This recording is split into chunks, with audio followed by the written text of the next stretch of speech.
ఇటీవల జరిగిన టీచర్ల బదిలీలో సాంకేతిక లోపాలు జరిగాయన్నారు ఎమ్మెల్సీ కోదండరాం. ఈ లోపాలను పరిష్కరించాలని ప్రభుత్వాన్ని కోరుతున్నామని చెప్పారు. సంగారెడ్డి జిల్లా కేంద్రంలో టీపీటీఎఫ్ రాష్ట్ర అధ్యక్షుడు అశోక్ కుమార్ పదవి విరమణ కార్యక్రమంలో పాల్గొన్నారు. 2013 భూ చట్టం ప్రకారం రీజనల్ రింగ్ రోడ్డు బాధితులకు న్యాయం చేయాలన్నారు. సీఎం రేవంత్ రెడ్డి చేస్తున్నది మూసి ప్రక్షాళన కాదు, మూసి పరిరక్షణ అన్నారు.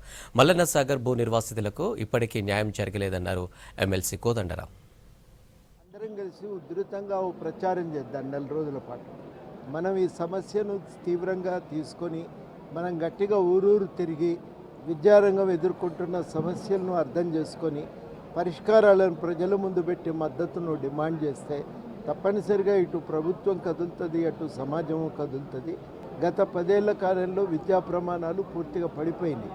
అట్లాంటి విద్యారంగాన్ని పునరుద్ధరించి అందరికీ నాణ్యమైన విద్య అందే విధంగా ప్రయత్నం చేయవలసిన అవసరం ఉంది. మూసి పునరుద్ధరణ అంటే మూసి పక్కన ఉన్న ప్రజల పునరుద్ధరణ కూడా, వాళ్ళ జీవనోపాధి అవకాశాల పునరుద్ధరణ కూడా. అందుకని రెండింటి మధ్య వైరుధ్యాన్ని చూడకుండా ఉంటే, రెండింటి మధ్యన సమన్వయం ఉంది అని అనుకోగలిగితే అప్పుడు సమస్యలే తలెత్తవు, పరిష్కారాలు దొరుకుతాయి, చాలా అవకాశాలు ఉన్నాయనేది అక్కడ పనిచేసే ప్రజా సంఘాలు చెప్పి. గూడూరు అనే ఊరికి ఒకరు ట్రాన్స్ఫర్ పెట్టుకున్నారు. ఈ మండలంలో 2 గూడూరులు ఉన్నాయి, పక్క మండలంలో గూడూరు.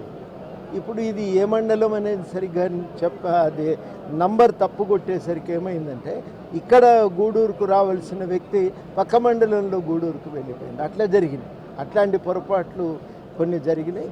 వీటిని కూడా